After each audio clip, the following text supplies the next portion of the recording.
class because I used it yesterday, but so cool. We have some folks here. That's great because it's already after Thanksgiving. Well, so that's like when people are in Florida or Hawaii or wherever is safe to go in order to avoid our wonderful weather. Of course, it's not really winter yet, apparently. It's Which weird. can piss people off, really, because they want winter because a lot of people love skiing. I mean, you know, you're not skiing, you know, all of the opportunities you have to slip and break your arm and leg bones are not as much fun as when you're skiing. When it's really fun to break your leg or arm. I mean, if you do it while You could kill it's yourself. worth it. Yeah, I mean, you know, you could go all the way.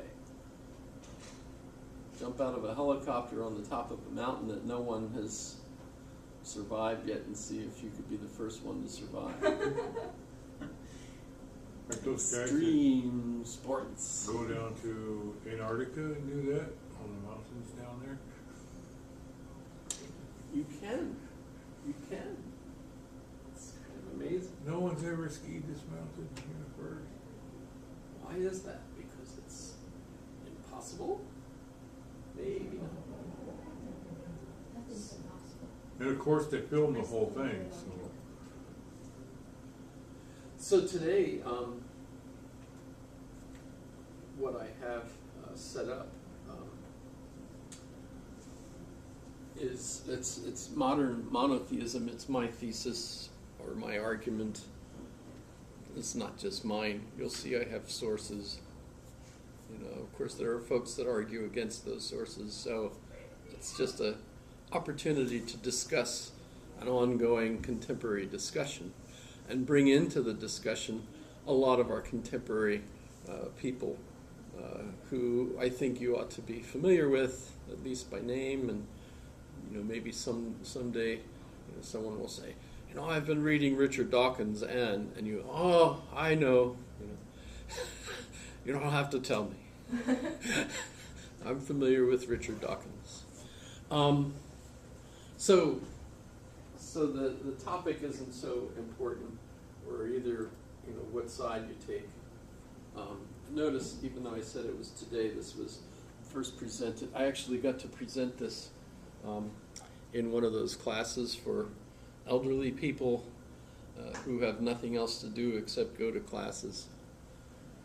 For no credit, but just because they're trying to keep themselves from senility. What?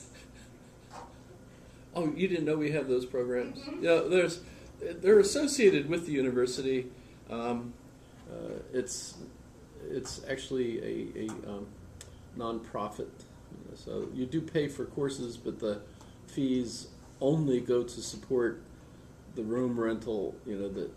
To compensate the whoever, so gives the room. A lot of the schools offer classes, etc. So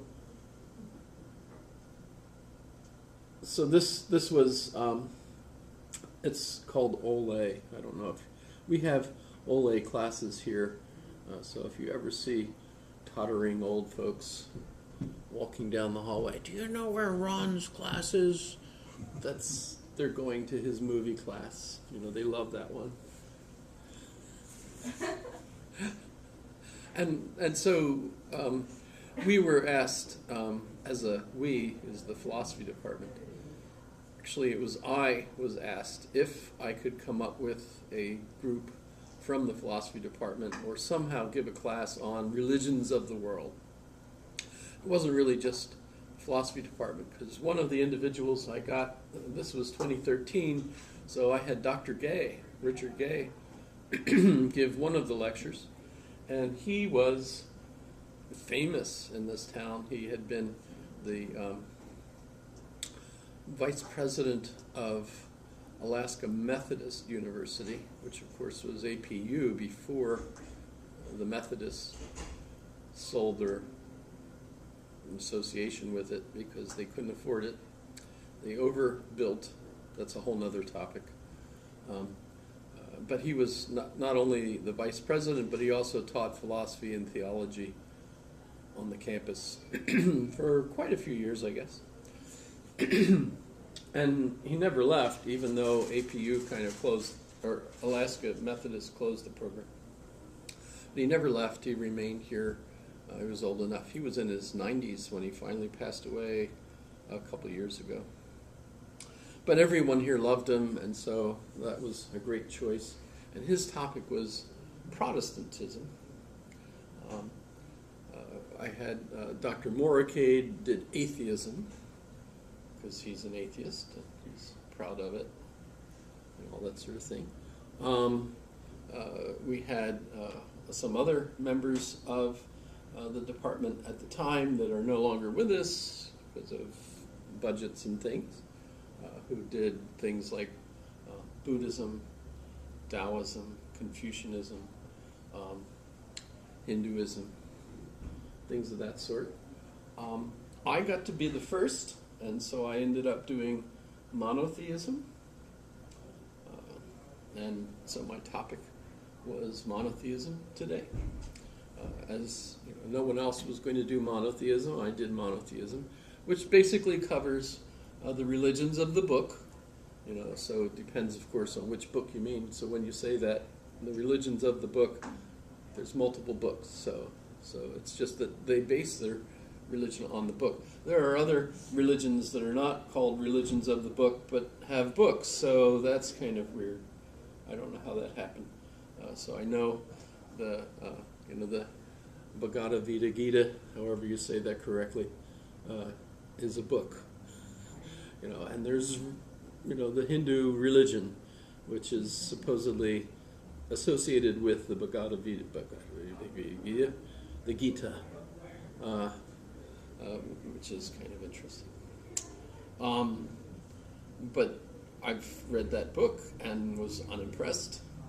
It was kind of like a bunch of Greek myths. Of course, they're even older than the Greek myths because they were from the Indus River Valley, which was way before the Greeks, etc.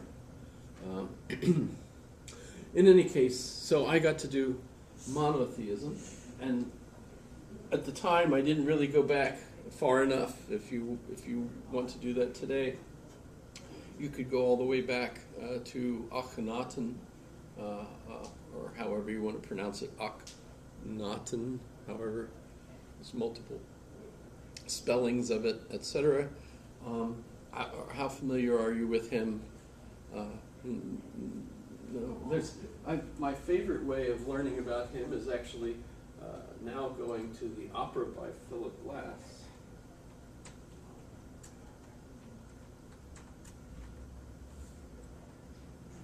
And you can pick, you could go to let's just pick this, just for a short. Get $300 off Google Pixel 3. We'll select trade-in. How's the volume?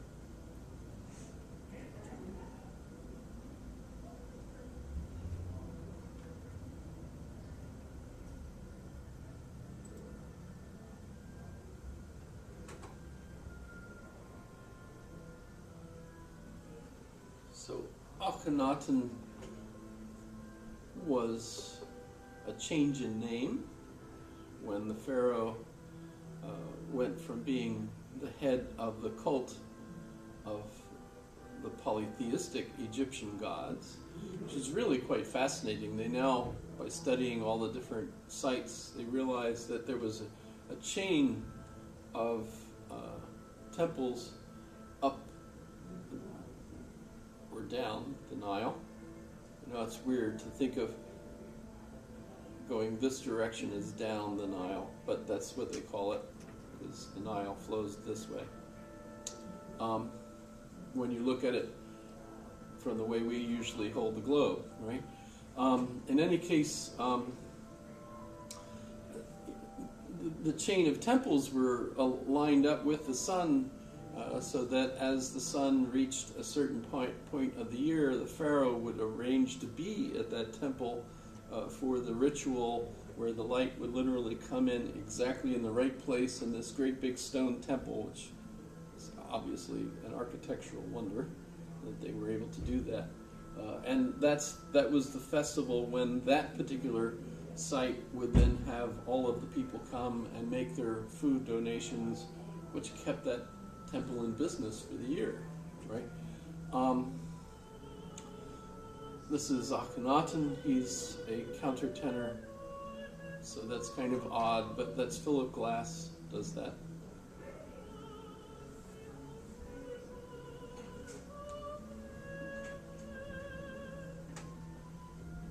So you see, this is the beginning of monotheism as far as we know in history. So at a point, by the way, his wife was Nefertiti. So if you're familiar with Nefertiti and the bust of Nefertiti, I actually have one at home. It's just a little one. I spent a lot of money on it. I used to have it in my office for people to see, but I bought it at the museum, where you get to see Akhenaten's stuff, because archaeologists stole things from the Middle East back when we could get away with it. And so we've got all this stuff in Pennsylvania, and the University of Pennsylvania Museum of Art and Archaeology, which are actually stuff that he made for his temple. Because what he did was he closed all the other temples and built a whole new city with a new temple dedicated to Aten, the sun god. And as you can see him here, he's basically singing a hymn about how fantastic the sun is, high above every land, right? So that's what this is. By the way, this is a full-length opera by Philip Glass, and the music is all like this. So you've heard enough of Philip Glass to know what Philip Glass music sounds like. Sorry about that, but it's part of our culture. This opera, by the way, was one of a triad. One was on Satyagaha. I can't say the word, but it's an Indian word that means something.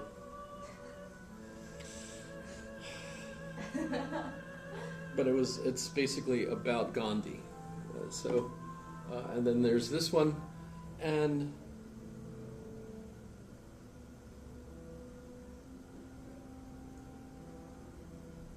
I don't remember what the third one was. Maybe it hasn't come out yet.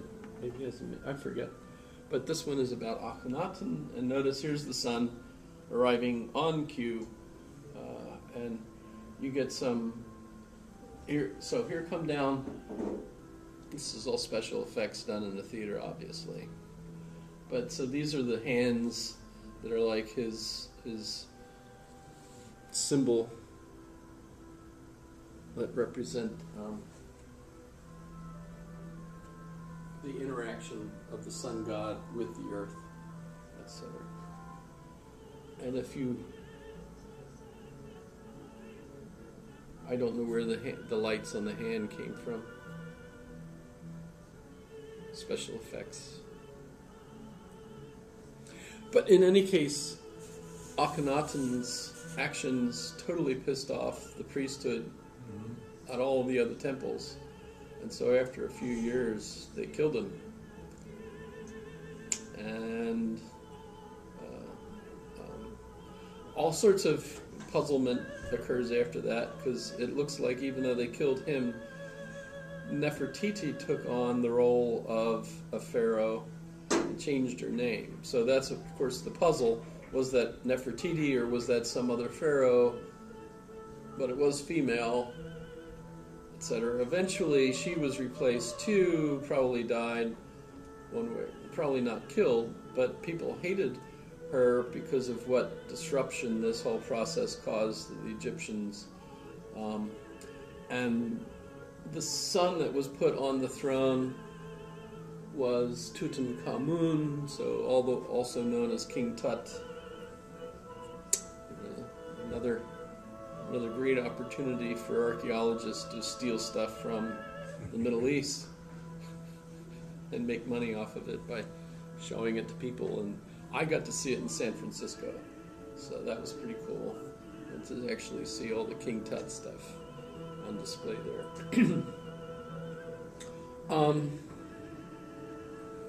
But so they killed him, and so the monotheists were put out of business, and all sorts of... Now, remember, this was a long time ago. And so our actual records of this have been growing as people find more stuff and figure out more stuff. But of course, there's a lot of argument, and even as far back as Freud argued that Akhenaten's high priest was Moses. All right. So how do you So like you them know apples, Freud right? lost it. You know, well, you know, Freud wasn't the only one. There's a contemporary book, relatively,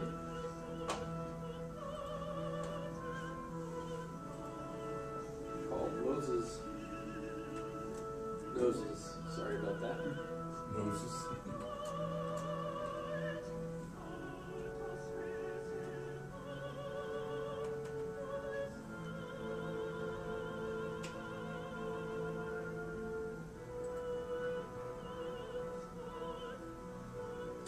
So this is actually kind of big literary business to argue over who Moses was. Moshe means to draw out,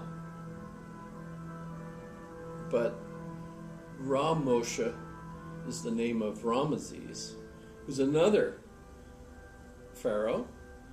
And so the argument is, was Moses at the time of Ramesses, or was he the priest of Akhenaten's monotheistic religion? And when the monotheists were put out of business, did he lead the monotheists north? So as an alternative explanation for the monotheist move to Israel, etc. So all of that's quite interesting and out there. Jan Asman is the author of this book, and I think that's the right way to pronounce that so you don't get in trouble, because he's not a proctologist. If you're familiar with Seinfeld and Kramer's concern with the guy whose license plate was Ass Man, you know, that was a joke I just made. That if you're not familiar with Seinfeld and that whole thing, so sorry about that. I'll let that run. So I didn't have any of that in here because a lot of that has really been relatively recent. The opera's much more recent, or at least relatively new. If you're interested in Philip Glass, another perfect example of his music is the soundtrack of the music to the movie The Hours, which is a very depressing movie. And it's very depressing. Not only is it about suicide, the whole thing, you know, Can't say I've seen it. it's I think a good movie to see. It is depressing, although the ending really is one of triumph over suicide. So that's actually kind of good.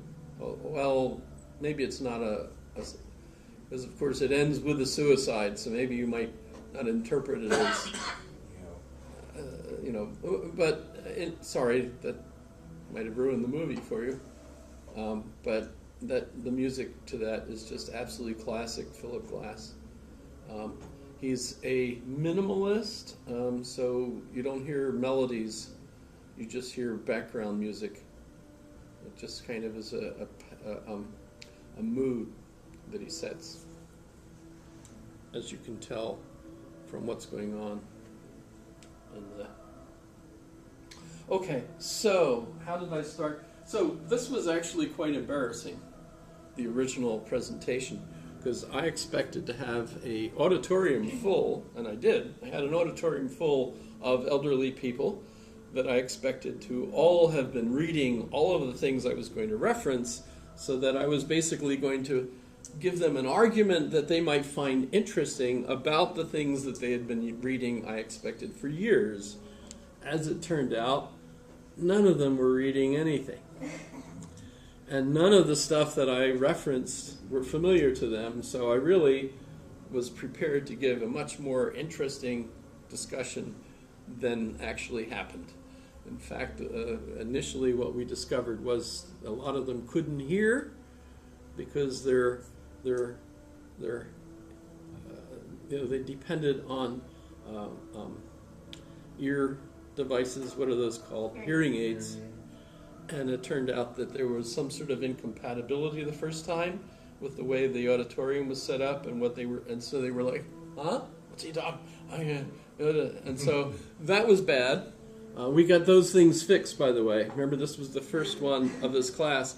By the next class, everything was absolutely peachy keen, and we had everything all fixed. And I warned everyone, okay, if you're expecting these people to be aware of these things, forget it. Start from scratch. This is very rudimentary. If you're going to talk about Buddhism, just explain what it is. Don't try to get into what you might find interesting yourself. Do boring stuff, because that's where they're really beginning.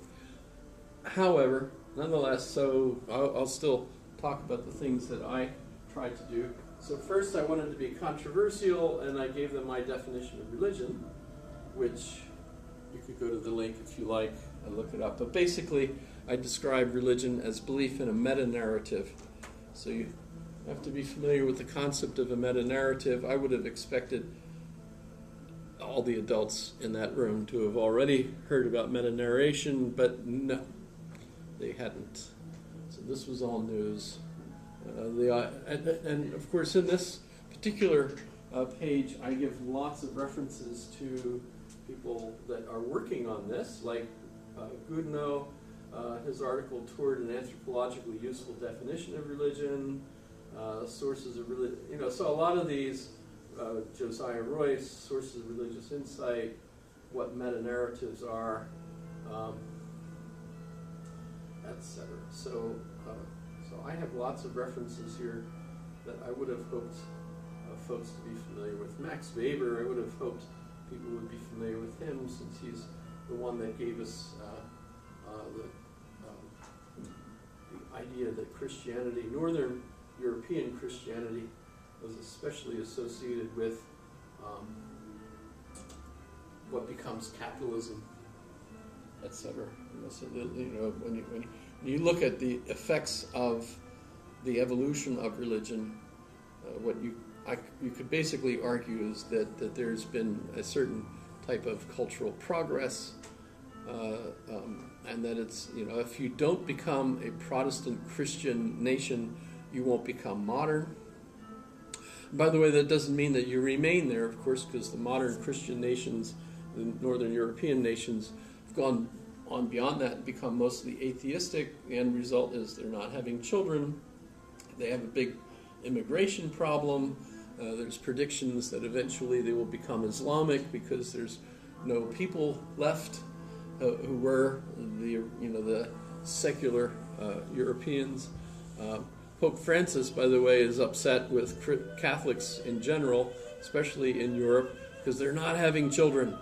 And then he's mad at them because they're not happy with migrants coming in. And he's like, well, but if you're not going to have the children, why not be glad that somebody else does? Well,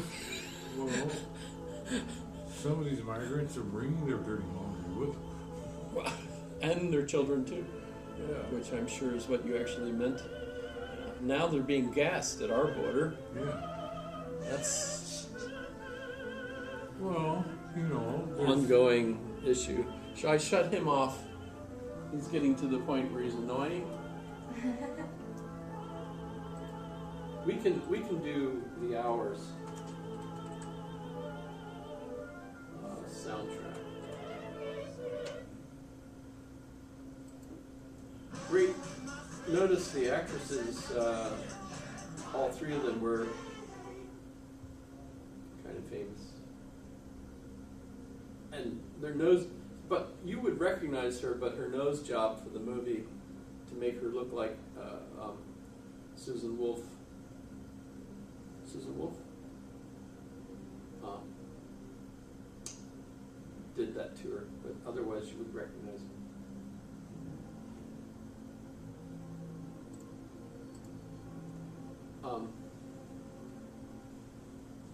Okay, so Max Weber.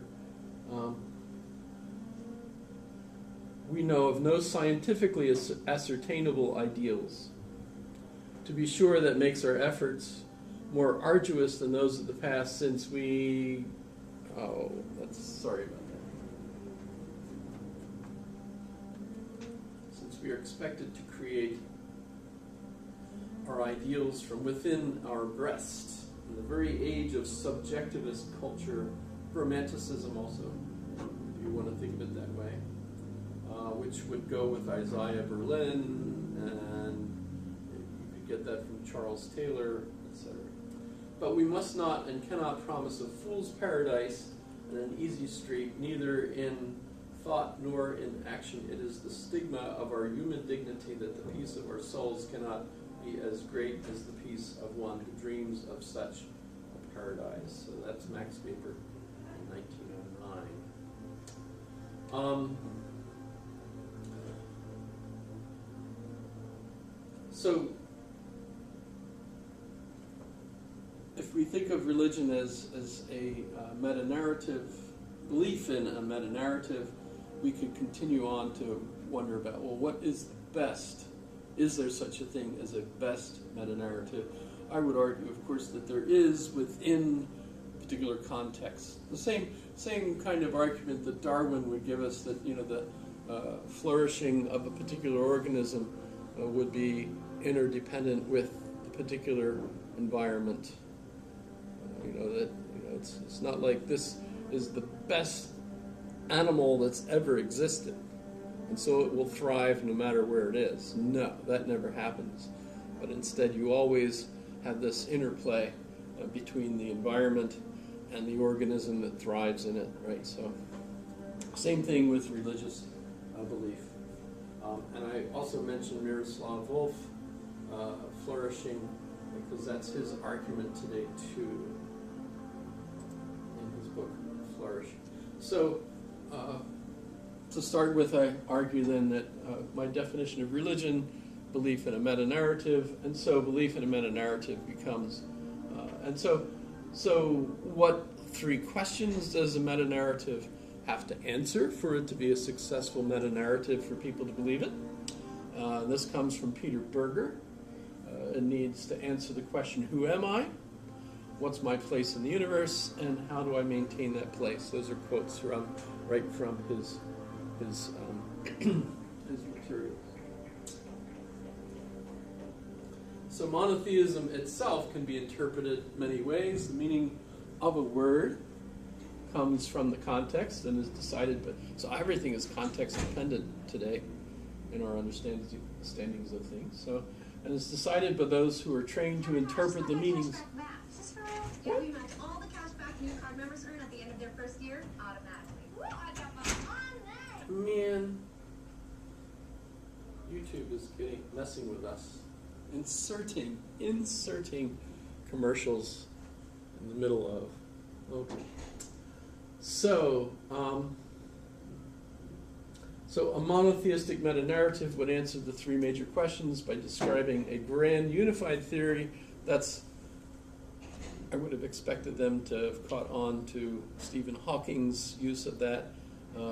That's a GUT, a gut. So physicists talk about a grand unified theory. That's like the theory that explains all the other theories.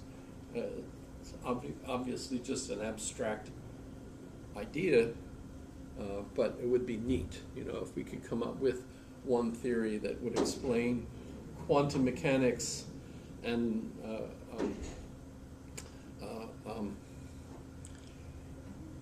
what's the other thing? Theory of relativity, I guess. That would all put it all together into one. So if we could come up with one, E equals Q, or something, Just totally, and then of course you'd have to understand what the E equals and the Q equals, and the equals. Don't forget, we don't have any proof, by the way, for what equals. That's like P does not equal NP. That seems pretty clear, because not P and P shouldn't be equal. So P is not equal to NP. That seems okay, no problem, right? But guess what? Apparently mathematicians realize that there's no proof for that. So they're all upset about that, just so you know. And that partially is because of the problem with what equal means. If you grow up, in a society where equals is part of your vocabulary from first grade or earlier, then you think, well, everyone knows what equals, but guess what? There is no actual consensus on how equals anything. So there's plenty of opportunity for people to make money doing esoteric things in our academic world, as long as there's a budget for it, right? And so you can go do your PhD thesis on equals. It'd be great. Just so you realize there's a lot of competition, so you really have to be good at it. Okay, so it would give us a grand unified theory of the universe with the answer to why everything is the way it is.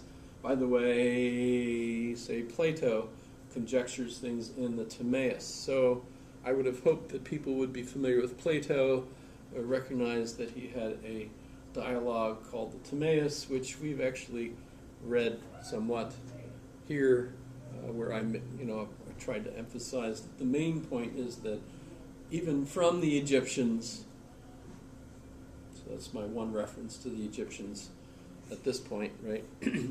That they believe that, well, if anything is going to be God of God, light of light, true God of true God, it had to come before the creation. It's not part of the creation that caused the creation. That just makes no sense. It has to be outside of the cosmos. And so from Plato on, anyone that argues that there isn't a God because it can't be a creature that is like man, or a creature like Arjuna, or whatever kind of creature you can think of, that's not going to satisfy the overall argument, because the argument has to refer to something that has none of those characteristics.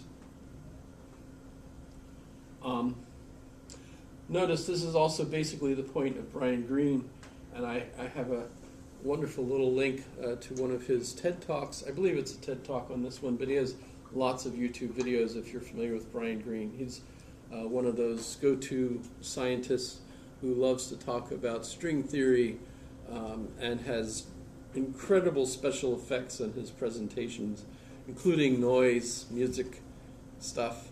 So it's very entertaining and gives you the feeling like, aha, I know what string theory is, which probably isn't the case unless you know math. And by math I mean calculus, infinitesimal calculus.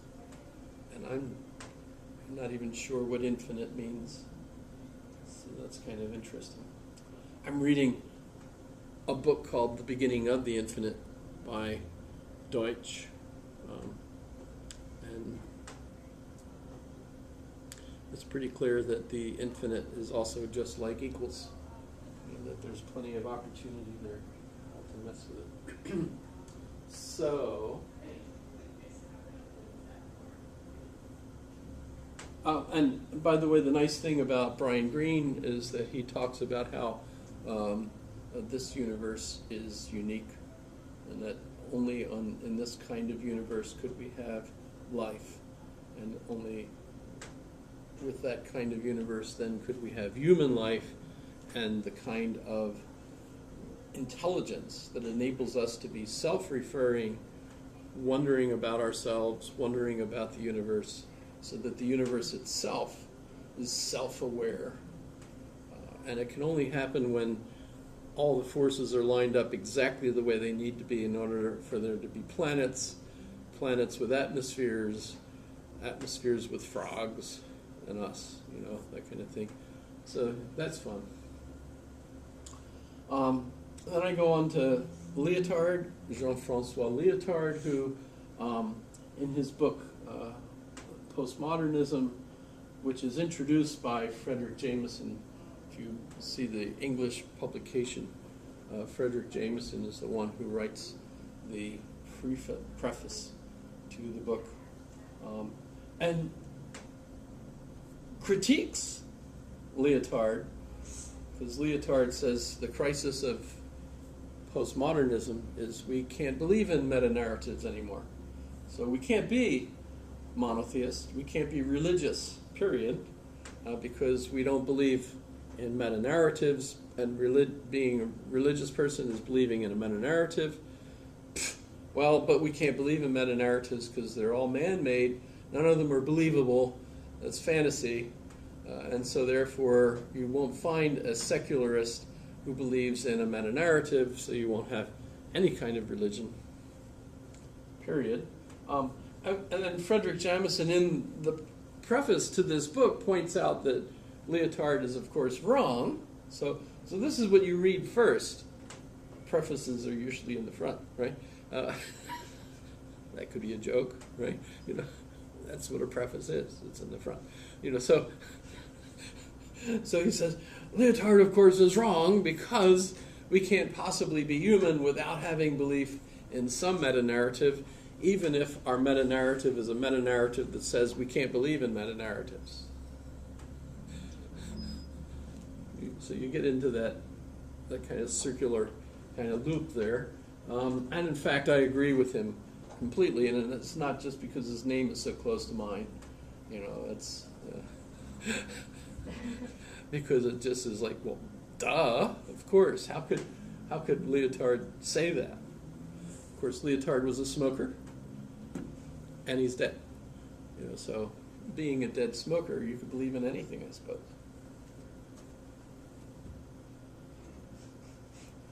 That was a joke. Yeah. Actually, you could equally argue that being a dead smoker, you can't believe in anything because you're dead. Okay. But that's a fun read, by the way. If you haven't read it, look Postmodern Condition. And I believe that's actually a link to the book. It used to be. Let's see. Oh, well, that's to the Amazon. But if you look it up on the web, I'm pretty sure you could find a whole copy of the Postmodern Condition, which is that we can't believe in meta-narratives anymore. So it's a crisis, because you can't have values, because values are axiomatic beliefs that are embedded in a meta-narrative. So unless you believe in a meta-narrative, you don't believe the axioms. You might still have axioms of values that you believe, even if you believe you don't believe in a meta-narrative. Because if Jameson is right, then you can't help but have beliefs and values, because you can't get out of bed without them. Why do I get out of bed? I don't want to. I'm tired, but I have to go pee. And it's better to get up and go to the bathroom and go pee than just lie here and suffer. Yeah. Or weed in bed. That's an option. Not if you have a wife who doesn't like lying in bed with your pee. That's actually I don't know that for sure. I'm just assuming. I don't want to find out. What she thinks of that. I do know what she thinks of it when the Chihuahua does a pee in the bed, and that leads me to believe that it would be far worse. Sorry about that. Okay. Some talk this way with regard to being spiritual. And the problem there is that depending on the vocabulary that people like to use, some people feel like, I'm not religious, rah, rah, rah, rah, rah. And they're religiously anti-religious, which is hilarious for me. And some say, oh, I'm not religious, but I'm spiritual. Okay, what does that mean? And you get into, well, I believe this, and this. Well, that sounds like religion to me. No, I'm not religious. I'm anti-religious. Because they create wars, they kill people. They're against the system. Yeah. But with the belief. Yeah. But it also means they're not readers. They're not reading what religion is. Okay. But in my definition of religion, the defining characteristic of religion is the meta-narrative structure of the dogma, which can identify the culture as well. And so I have... Did I play Conan the musical for you? Conan the Barbarian, the musical? No? Not in this class. It was one of the others. You can use some Switch to Boost and get up to 4 free phones and 4 lines for just $100 a month.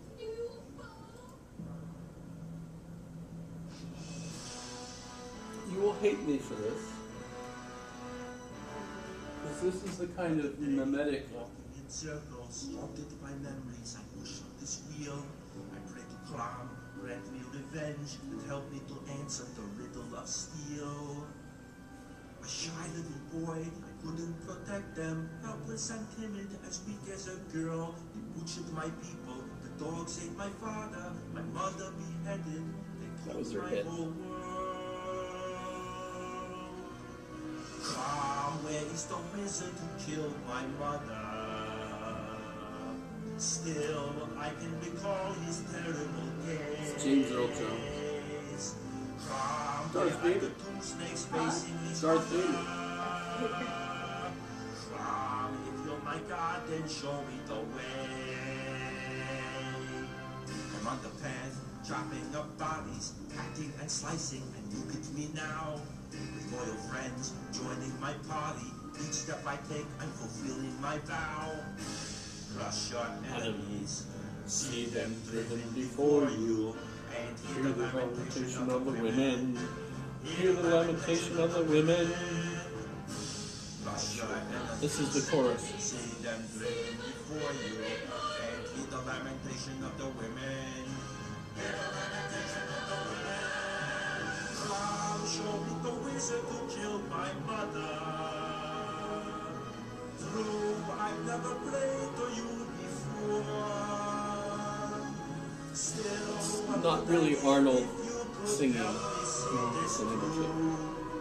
and if you do not listen, then the The hell hell with with you. you. The hell with you.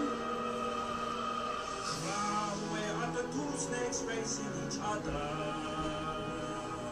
If you're my God, then show me the way. This is my favorite scene.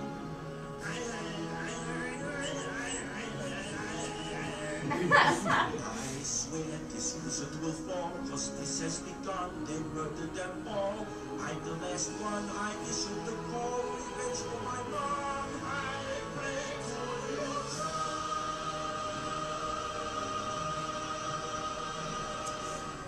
you. End of the Push chorus. your enemies. See them driven before you. And hear the lamentation of the women.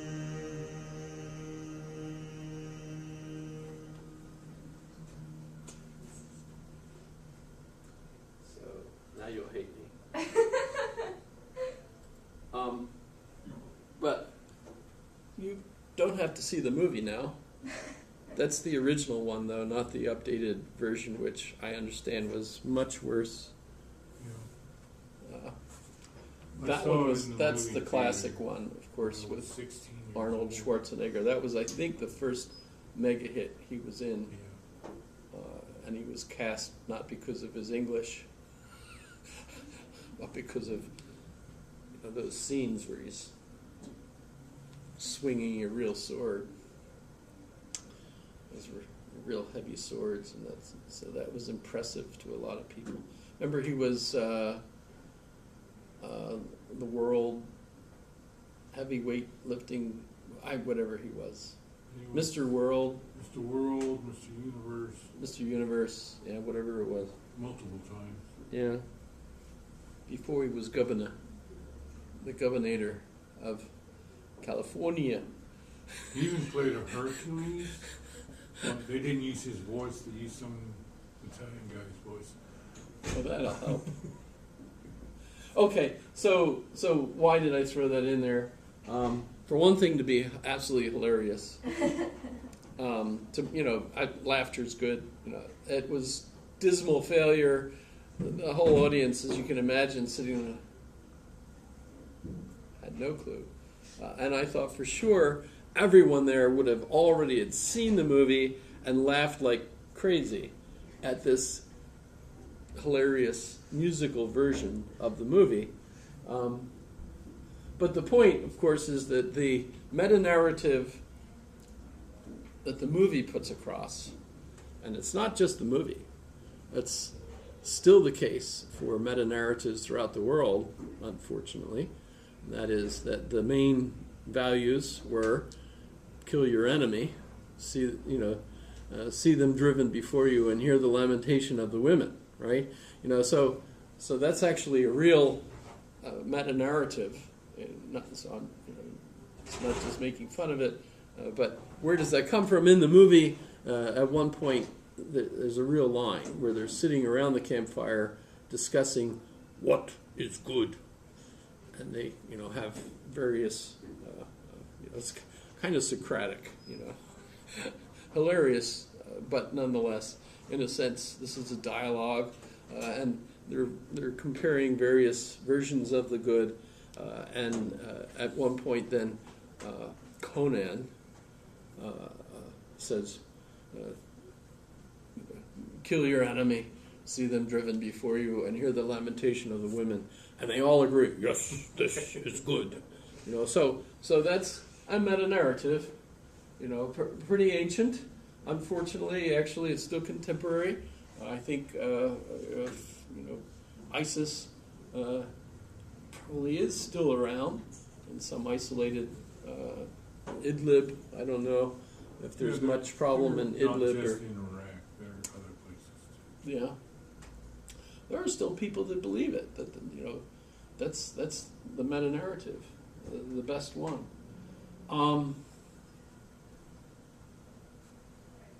However,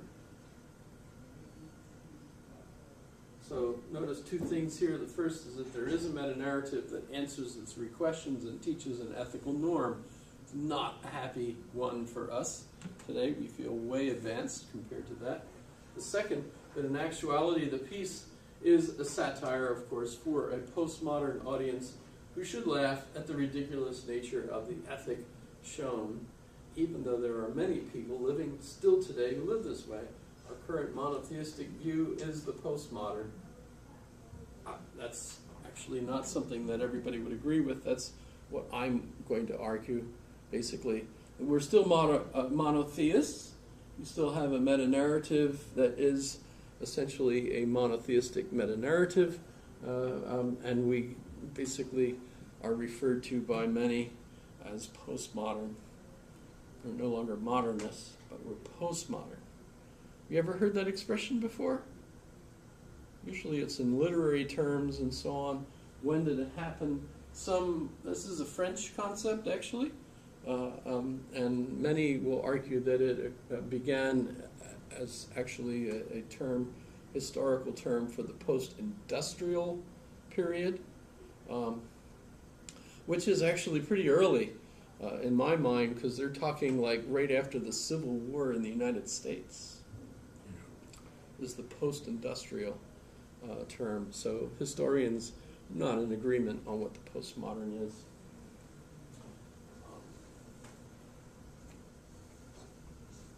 So the ethical position in the meta-narrative, kill your enemies, see them driven before you, and hear the lamentation of the women, is fairly sophisticated, actually. If we look at still earlier templates for this, we can see basic hunting narratives, refer to Vine Deloria here, God is Red. He explains in his book, gatherer-hunter meta-narratives teach traditions that enable natives to live in a particular place and subsist in cooperation with the animals and plants of that environment. I think this is a reference to God is Red. Hopefully, yes. Wonderful that these links still work after 5 years. These stories typically are much more basic than the model of the mythical narratives described by Joseph Campbell in his Hero of the Thousand Faces. Are you familiar with that? Yes, no, maybe so. So that's a really boring book, by the way. It's kind of like a phone book of narratives. And there's not actually 1,000. So that's a relief. It's not 1,000 stories outlined for you, so you can do your own comparison without having to read all 1,000 narratives, right? Exactly. But there's all kinds of stuff on the web to talk about it. But basically, this analysis, which was used by George Lucas, he took the lessons from Joseph Campbell, who he called my Yoda. If you're familiar with Star Wars, you'd catch that reference, right? Again, I'm pretty sure most of the folks in my audience did not understand that reference. I was like, oh, what a loss, you know. Because when you hear that, the light should go off, right? Whoa! So basically, this movie is just mapping a particular meta-narrative with all the elements of it and turning it into a movie. So Luke Skywalker is the hero that does all the things in a meta-narrative that's basically like, if you want your story to be popular, use these elements and it will be a hit. And in fact, George Lucas thought, this will just be a cheap movie, but it'll be fun. It turned out to be an incredibly powerful use of Joseph Campbell's theory, because now every movie, if it's going to be a hit, has to follow that same pattern, which makes movies really boring today, because you know exactly how the movie is going to turn out. And the characters all, even Harry Potter, he's, separated from his family, but he discovers he has magical abilities, and he goes and studies with a teacher who knows what those special abilities are, and then he engages evil, and a gradual learning curve. So it gets more and more serious as his fights with evil occur, until finally, at the very end, he has to die. Whoa. He does, right? Yeah. But then he's resurrected. Yeah. By the Yes, which is also part of the narrative. Has to be, right? Etc. So that's cool. So your meta-narrative should somehow make use of good narrative format. So keep that in mind. If we're going to have a successful monomyth, that's, I'll just, so I don't know if I have the link. So if you want to see how the monomyth, see how the hero's journey. Oh, no, I don't want to share it. How'd that happen? What, is Wikipedia begging again? They are. How about that? So there's the monomyth. So somehow you have to incorporate that if you want your monotheistic thing to be good. So actually I even have that in here. So my Yoda. And Star Wars plays out as a perfect example of the template. By the way, Harry Potter's one. Life of Jesus, it's in the book. Life of Muhammad. Even Chloe, and in fact, this was another opportunity for a wonderful joke. As I said, one of the scariest movies ever made was Beverly Hills Chihuahua. That should have been a hilarious thing. Unfortunately, not a single person there had ever heard of, seen the movie Beverly Hills Chihuahua. Oh, I was so disappointed. There's so many great How jokes. old were these? There's an entire audience of old people listening. You're Maybe- familiar maybe with? they just didn't hear you. You're familiar, yeah. Oh, okay. So if you think about it, okay, so why is this such a scary movie in my eyes? Well, because it's a perfect iteration of the monomyth, except that it's hilarious because the hero is Chloe. You know, the Chihuahua, the spoiled, rotten Chihuahua. You know, with the jewelry and the, you know, etc. You know, with what's her face as the voice, yeah, and that just takes the cake, right? You know, because kids are going to watch that movie, probably memorize it, because you know how parents do. They put the kid in front of the TV, put the movie on, and then go and do what they want to do while they figure the kid is safe. Little knowing that the kid is imbibing a joke about the meta-narrative that all serious religions will try to argue with that child as it's growing up are the true religion, when the kid knows all along that's hilarious because that's Chloe. There's no way I'm going to believe in that meta-narrative. I know the story about Beverly Hills Chihuahua. I've been immune. I've been vaccinated against belief in meta-narratives. I will never believe them because they're a joke. In fact, if you want to get into an interesting argument, that you know, one of the ways that we have religious services, which are the ways that Americans can escape the mundane, right? You know, it's by laughing at the world in a comic entertainment of some sort, because you can elevate yourself away from the world, look down on it, and laugh at it. And if you think, why is humor so important in modern societies? That's because that is our escape now. That's the way that we escape the mundane, in order to laugh at the world. And it does give us relief. It does enable us to escape and feel like we understand. It's hilarious. So Beverly Hills Chihuahua. Notice again the appeal to postmodernists to laugh at this satire of what appears to be tried and true template of the hero's quest. Chloe sacrifices herself for her friends. Remember, she attaches Diablo. Yes, Diablo. That's Spanish for devil. Diabolic, right? Who is also a German Doberman Pinscher, right? You know, so clearly an ethnic slur, you know, against Germans, you know, Nazis basically, right?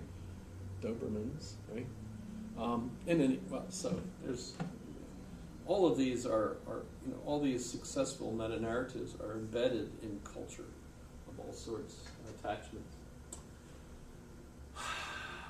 So notice she's resurrected as the light hits the stone. This is the first movie. I know there's, how many of them have been?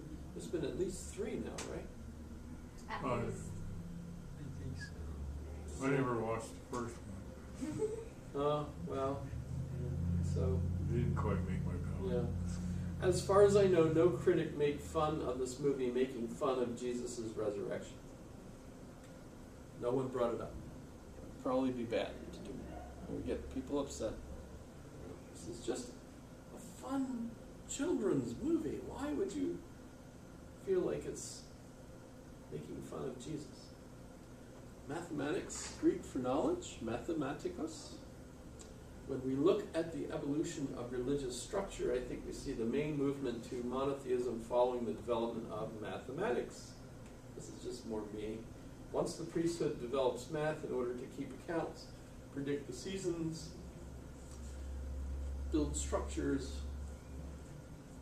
work the calendar, see the meta-narratives associated with polytheism, many gods, that narrowed the field to just one most powerful, and then only one God. Should have made that a capital G there. Apparently, we have Akhenaten's attempt to do away with polytheistic priesthood, etc., etc. We already talked about that. Plato, an excellent place to see. This occurs in the mathematization of reason here in the Platonic dialogue Euthyphro, which we talked about, and Socrates basically brings to the point, which I should first wish to understand, is whether the pious or holy is beloved by the gods because it is holy, or holy because it is beloved by the gods. The only rational point of view would be that it's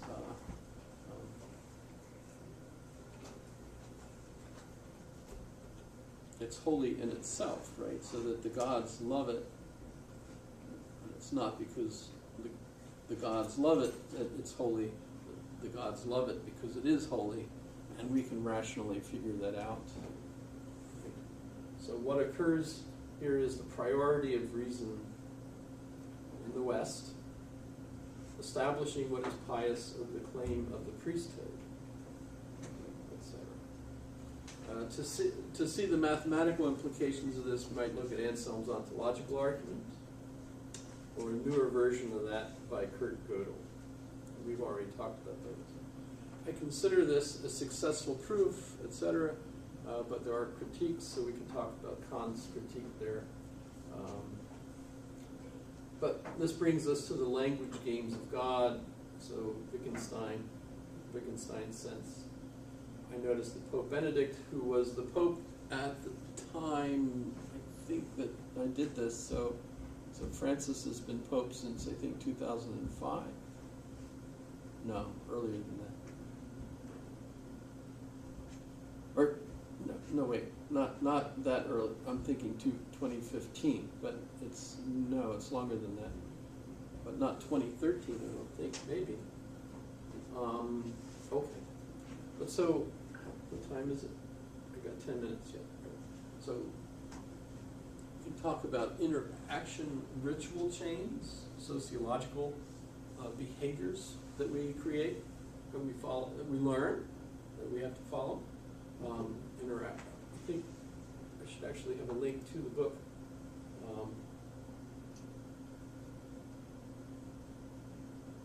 By Randall Collins. Interaction among intellectuals. That's the same thing. Notice the connection centered around Aquinas and his compromise. Aquinas merged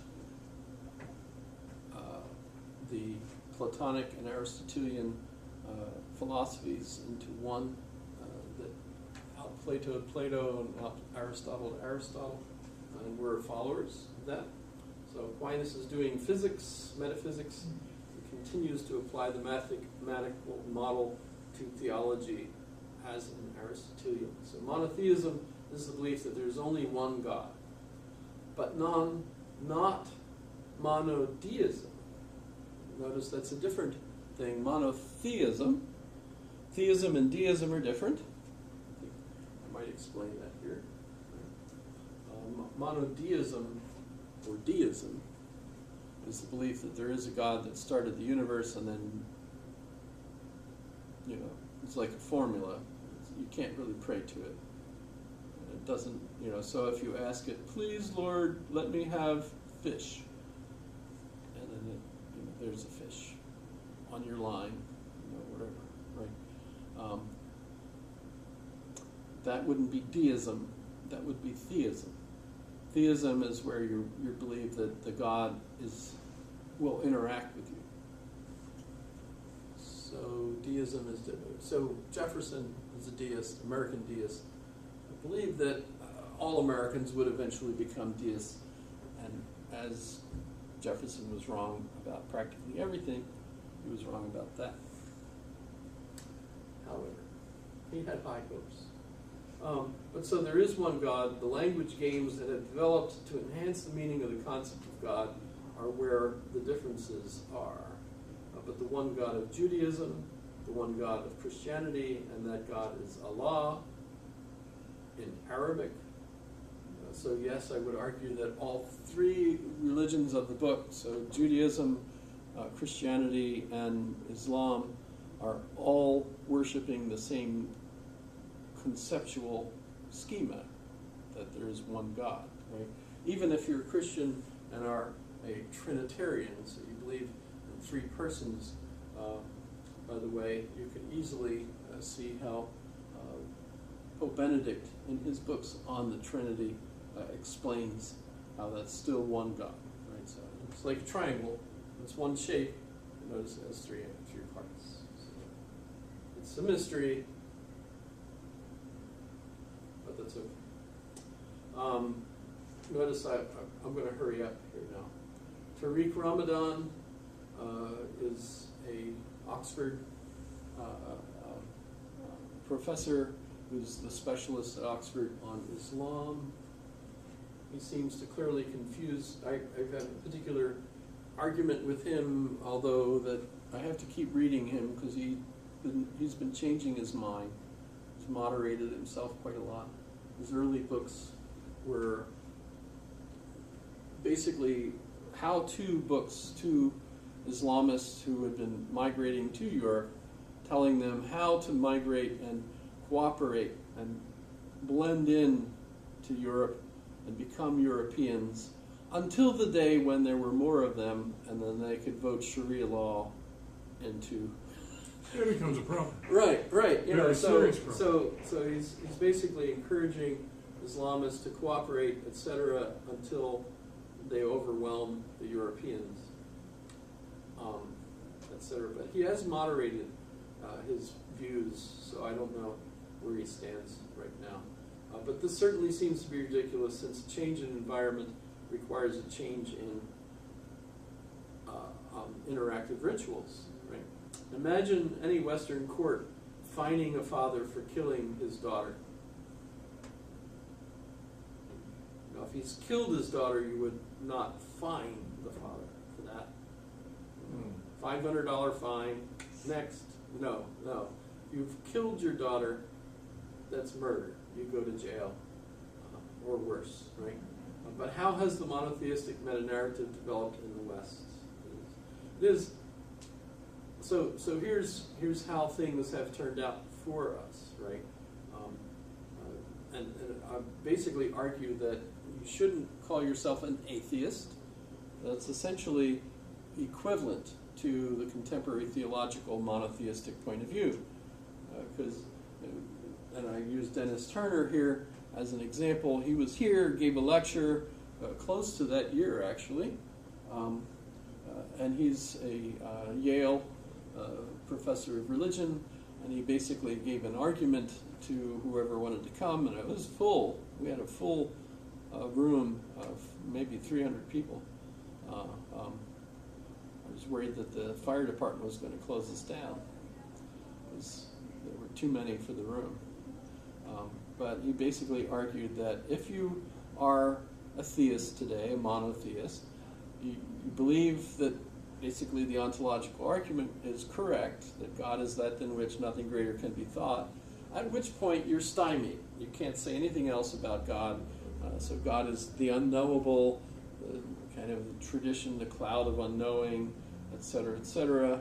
But if you call yourself an atheist, you're actually in agreement in your description of the God, according to theists, right?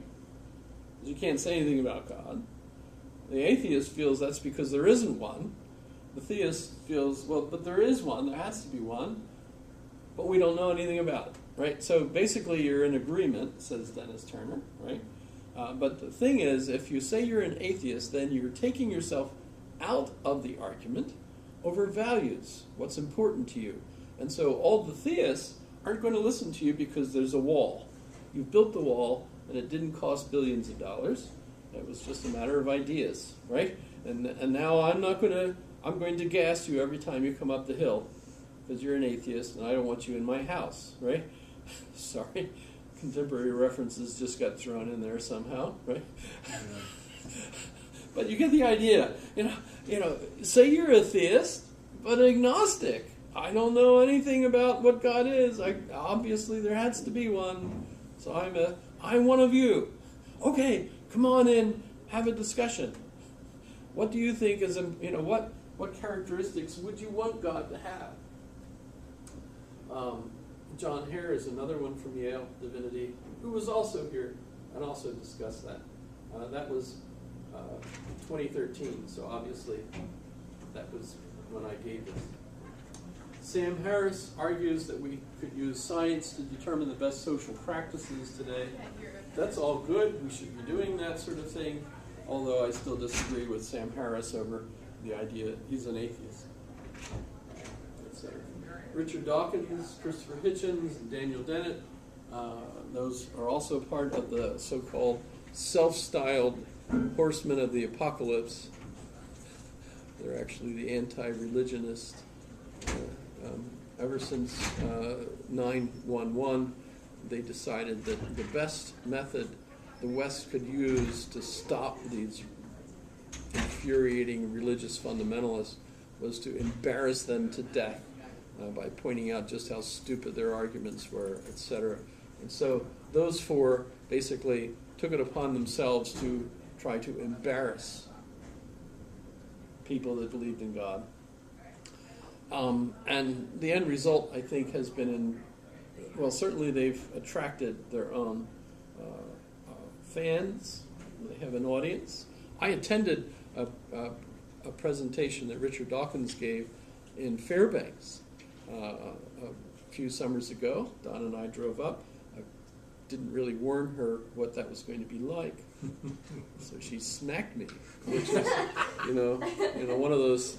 Not hard, it was more funny than anything else, right? But here we are sitting in an auditorium with about 400 people listening to Richard Dawkins. And it clearly became a kind of religious, so really, if I were to invite someone to like a tent, what are those things called? Revival, right? And not warn them what emotional impact might happen. As everybody's saying, "Oh, yes, I'm saved." That's how they do. It was actually the same kind of thing. So here is, none of us believe in God. Yes, we're all atheists. Yes, Where they wheel up the people in the wheelchair who don't actually need a wheelchair and say, "You are healed. You can walk now," and they get up and walk. Well, it is a religious revival. This is a religious experience where all the atheists have come together and are absolutely spiritually invigorated by recognizing how strong we are with the Spirit together, being atheists. And so that was hilarious. So yes, that's a perfect example of a meta-narrative, believing in it, so therefore by my definition being religious. And it's 12:46, I have to stop. I didn't quite finish, but was this fun? Yeah. Yeah. I mean, it's real. I realize that it's basically being annoying to people that want to say that they don't believe in God, that they think religion is ridiculous. For me to turn around and say, well, by the contemporary definition of God and of religion, you have a religion. Your religion is atheism. And you act like you're in a religion. You might even you're certainly fiscally supporting Richard Dawkins, who is like the atheist pope, by buying his books. You buy every one of his books when they come. Oh, yeah, I can't get enough of them. Well, you're paying your tithe. It's like that guy that makes those predictions. And every year he has to use a new code to look at what's his name's writings to find out what's going to happen next. in the next version of his book. Yeah, they're very repetitious. Yeah. I do believe we've bought all of his books. Nostradamus' predictions. Oh. That guy that keeps Yeah, I'm thinking rewriting. of Richard Dawkins. I mean, I don't know what codes are in his, but you know, Yeah. I've been buying his books. Although, strictly speaking, my wife has banned all of his books from our house. That's why it's in So the they're in the garage. Yes, they're in the garage, in piles. She'll never find them. So I do need a fun quiz question. I suppose I could ask.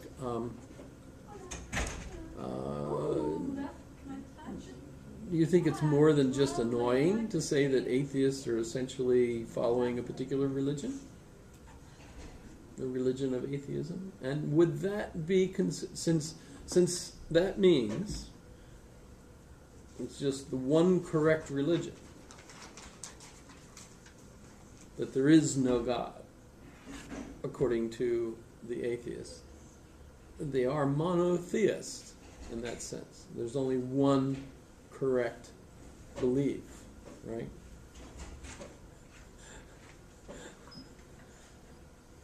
Is that evil? Am I being evil in arguing that? It does annoy the heck out of them. When I mean, I've given this argument to friends who are atheists, and they hate it. They don't. I mean, they don't hate me. They think I'm just being hilarious. You know, the same kind of hilaritude associated with believing that Chloe, you know, the Beverly Hills Chihuahua, is one of the most evil movies ever made. I mean, you could argue that The Life of Brian is more evil. The Life of That was Brian. actually- Right. You know, 'cause... Oh, well. Good? Yeah. You guys